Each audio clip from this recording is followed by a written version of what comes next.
Hey, what's going on? It's Nicole Renee, HR specialist and mindset advisor with the Firm Consulting Group. I want to bring a few things to the table today. So I've been reaching out and people have been reaching out to me. We've been collaborating. I've been trying to get people back to work and helping people with their resume. I've been working with a lot of people that has been out of work before COVID hit. And so I'm telling them to send over their resumes because a lot of them are getting frustrated. They're seeing all these now hiring signs and they're wondering, well, why am I not getting a call back? Or why am I not getting hired? And then I even have some people that are going in there. They're getting a call back. They're getting to the last step, but they're not getting the rate that they thought they should have gotten. So that's what we're going to talk about today. Okay, make sure you like, share, follow, do whatever it is that you need to do. But let's make sure that we collaborate and get everybody back to the work field. The more people working, the better the communities. Remember that. So I have this resume here. Now, let's keep in mind, as an HR specialist, I am in no way, no shape, form, or fashion trying to belittle anyone. So I want to put this disclaimer out there. I'm not trying to belittle anyone. I'm not trying to put anyone down. Not trying to make anyone feel bad. I did white out the areas that I felt was not necessary and should be kept confidential. So this resume was submitted to me. And so this particular person, I told them that I was going to help them find a job. And that's what they wanted. They just wanted a job. And so I asked them, did they want a career or what exactly did they want? What were they looking for? And so this person said, I just need a job right now. I need to make some money. I have bills and I got, my benefits. They cut me off my benefits. So I just need to work right now. So I told him to send me a resume and we're going to make sure you look good on paper. Okay. And the rest will follow. So first we got to get the resume together, right? Not even getting on the appearance part. We're not even focused on how you're going to look when you go to the interview because we haven't got to that part yet. First, we need them to call back. Okay. So this here is the resume that he sent over. And I noticed a couple of things on this resume. Okay. And being HR, I am a part of the onboarding process. I am a part of the recruiting process. And what I do is I partner up with corporations. And so I help with the recruiting, the onboarding. And so I'm always looking over resumes. Resumes is my favorite part to do because I like to look at the resume and then I like to interview the person. And so I like to compare the two. When the person come in and they have these high expectations, I go back to the resume and say, okay, if this is your qualification, how are you even near asking for the rate that you're asking for? How is these your qualifications? How is this your expectations if you can't even put a full sentence under the responsibilities or the description of what your previous job was? Okay, so these are the different things that I look at. Okay, so let's get straight to the point. So one of the things that I noticed, the very first thing that I noticed is the way that the resume looks. So as soon as I pop that resume open, I'm like, ooh, either I'm like, this is a good resume or this is a bad resume. Okay. To me, I like the effort, right? I like the effort, but I think that this resume could be a lot better. Okay.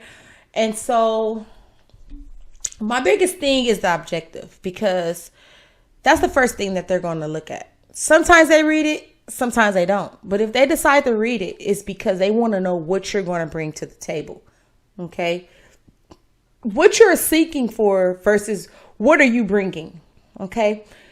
Your objective. Okay. So this person said, I am seeking employment in a company where I can grow personally and professionally. Okay. So when I pop open this resume and I look at all of the things that's going on in this resume and I read this objective, the first thing I think of is that this person is not going to bring very much value. They want the company to bring value to them. Okay. So I would modify this objective, because this objective, it really tells me that you have not grown enough and you're still looking for a company to help you grow. And so me being HR right now in this industry, right now on what's going on right now with companies needing, just needing candidates, just needing good working people, I don't think I will call you if your objective was I can grow personally and professionally. I don't think I would call you, okay? Because I need people who's going to come to work, who's already grown. Like, you had enough time to grow. I see that there's a lot of gaps in between the jobs. Like when you left high school in 2012, right? So you graduated in 2012 of June, but you didn't start work until May 2015. So that's a big gap. So to me, as an HR professional, I'm looking at this resume, I'm saying, you had more than enough time to grow. Personally and professionally, you had 3 years to grow. Okay? I don't see any college education here. I don't see any military education. So this objective does not fit well with your work experience. Okay? So we would need to change that up. Okay? It's okay to have gaps. Now, a lot of people may have gaps on their resume. It's fine to have gaps, but the problem is when they question you about the gaps, you gotta have a very, you gotta have a good response. You gotta know exactly what you're gonna say when they ask you about these gaps. Because if you sat on your couch from 2012 to 2015 and did totally nothing, that may be a problem to the employer, right? Because that means that you may be looking for a company who you can live off of, right? And so with my experience, the CEO, or let's say the big people at the top, they really want you to bring value to the table. They want you to bring something to the table. Okay. And if you're jumping into a company and you're wondering why you're not moving around, or you're not growing in a company, or you're not getting promoted, it's because you have not delivered anything. You have not added any value to the company. And that is the biggest thing, is that people just get jobs just to get jobs. They just get jobs to pay their bills. They don't come into a company to say, okay, I'm going to help this company grow. I'm going to help this company get to the next level. So that is something that the company will ask you. Why is there a big gap? Okay. And if you did nothing for 3 years, it's fine. It's totally fine. But when you're asking for those big hourly rates, or you're asking for those big salaries, they're going to remember that gap. You had 3 years to have a certain amount of education. You had 3 years to be able to bring some additional value to the table. Okay. So I noticed that. And then I noticed that there is a lot of companies here. Okay. So if you worked from 2015 to you started working May 2015 all the way up to 2019. Okay. That's 4 years. So within 4 years, you've already hopped through 4 companies. Okay. So they're going to look at that. Okay. I'm not going to tell you to lie on your resume. I don't want people to lie on a resume. No, because a lot of times they do background checks, they do reference checks, and they can find out if you've worked at previous places. So the most important thing is to correct this type of behavior going forward. If you are job hopping, maybe you're not assessing the companies before you join. Okay. Every time someone throw a job at you, you don't have to say yes. Okay. Just think of it as a record. Okay. If you're joining these companies and you're not happy, or you don't like the way they're running things, it's because you didn't do enough information. Okay. You didn't get enough information. You didn't do enough research. Now, 2015 of May to September 2016, that's not enough time. Think of it this way. If you have a gap on your resume, it's okay. Okay, it's fair, right? A lot of people are going to have gaps on their resume because of COVID. You got to have a good explanation why you have the gaps, okay? You cannot say you had a gap because you just didn't feel like working, because that shows that you have some type of laziness. You don't have a drive. You don't have a motive. And even if it was back in the days, right? If it was back in the days, you still would have to prove yourself a little bit harder because now you have this unexplained gap in your work history. Okay, so it's better to have a clean work history. Okay, so me being HR, sometimes I don't even have to do a reference check. You know why? Because I can go off of the resume and I can determine what type of employee you will be. So this type of employee looks like, and I've already talked to him about this. So I kind of feel like I can talk open and freely about this resume. But this type of resume looks like he's a job hopper.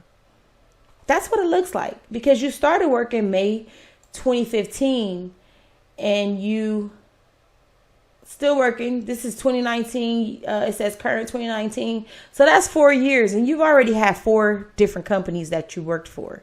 Okay, so you have no seniority. So to me, this looked like you're a job hopper. Okay, now if a company want to make their judgment, it should be fair because you're submitting a resume with this type of information. So it should be fair that I make that type of assumption.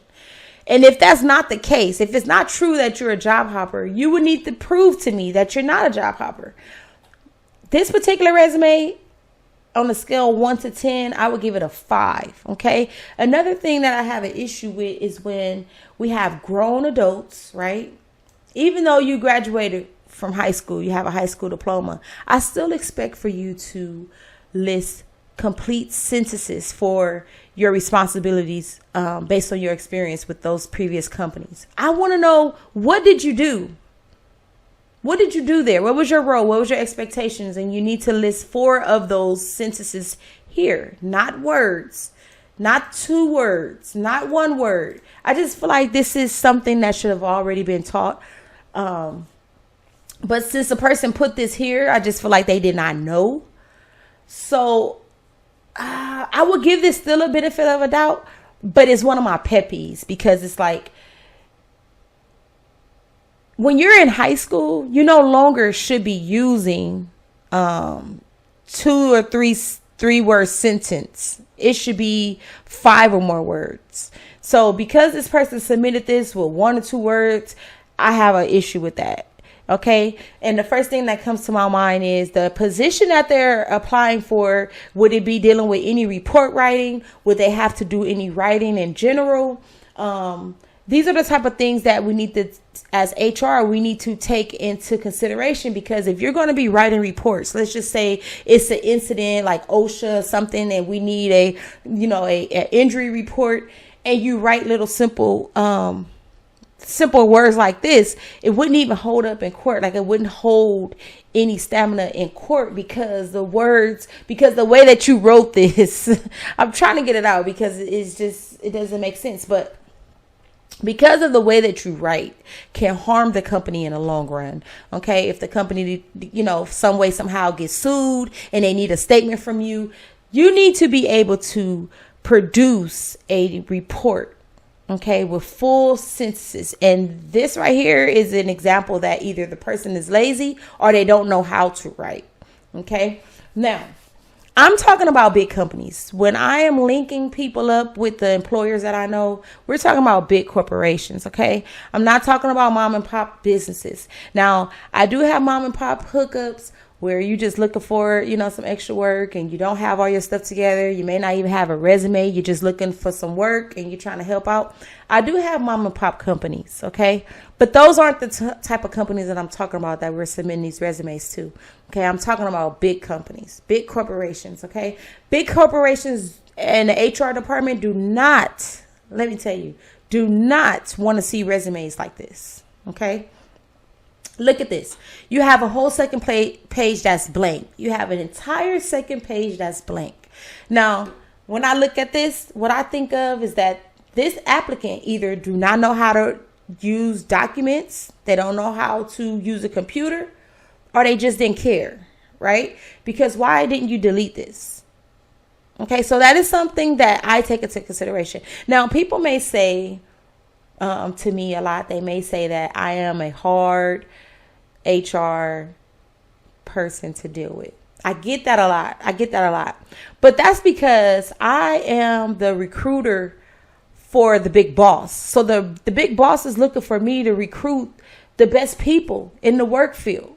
They looking for me to bring in the best candidates that are going to be suitable for the position. So I have to scale a little hard. I have to scale and rate a little hard, because if I don't, I'll be pulling in so many bad people. So I just want to say that a resume is a first impression, okay? It's not when you go walking in there in an interview. Your resume is considered a first impression, and you have to know how important a resume is. A lot of people are saying cover pages are important. Cover pages are important.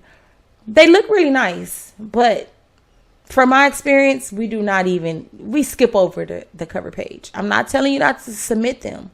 What I'm telling you, more importantly, is your resume, okay? They want to know your work experience, okay? How you're going to bring value to the table, how you're going to help out this organization, how you're going to help the organization grow, okay? So when you submit your resume, to be honest, we don't care about how you're trying to grow. We care about how you're going to help the company grow. It may sound a little odd or selfish, but believe me, the big guy at the top, he don't care about helping you grow. He wants you to help him grow. And in the midst of that, you're growing. Okay. So when you're going in there and you're shooting for that high hourly rate, you need to have your resume together. Okay. Just as well as you have expectations for the companies have expectations for you. So when you submit documents that look like this, you may need to have your expectations low, and you get whatever you get. Okay, so these are some of the things that I noticed when this person submitted his resume, and I've been going through a lot of resumes lately. Okay, one of my biggest things, okay, I saved the best for last. This is one of my biggest things. Okay, so this particular person told me that they've been applying for jobs and not getting a response. Okay, and that's when I told him that I could help him, and he sent this resume over to me, and he told me, okay, I don't know how true this is, but he told me that he submitted this resume. He's been submitting his resume to companies and have not been getting a response. Look at this. We are in the year 2022. He has the audacity, okay, to be submitting a resume that says current 2019. Now, me being HR, it should be valid that I make the judgment that either this person is lazy or this person do not care. Okay. If this resume came to me for one of the positions that I am looking to hire for, I will probably most definitely kick this resume back and submit a response of, you do not qualify for this position. Listen. It only take you a few seconds to update your resume. Update your resume. It's 2022. Your resume should not say 2019. The companies do not care about COVID. Okay, this is a sign of laziness. This is a sign either laziness or you don't know how to work a computer. You don't have access to the internet. It's just so many things that the person looking at this resume can assume. Okay, so to reduce assumptions, get your resume together. Update your resume. Put more detail on your resume. Okay? Now, if you are struggling with your resume, or you feel like you want some advice or input on your resume, or you feel like you should be getting calls and you're not, or you're not getting that hourly rate that you think you deserve, submit your resume to me. Okay? It's my email is hey@whoisrenee.com. And once I get your resume, I'll respond to you that I received it, and just allow me a couple of days, and I'm going to mark it up and let you know what I think of it.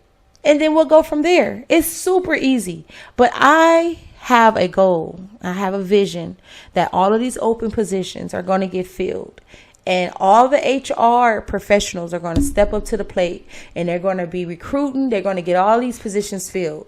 So that's what my job is. That's what I'm working on. And so I'm just helping people get back in the workplace, get their resumes on point, and we're going to take it from there.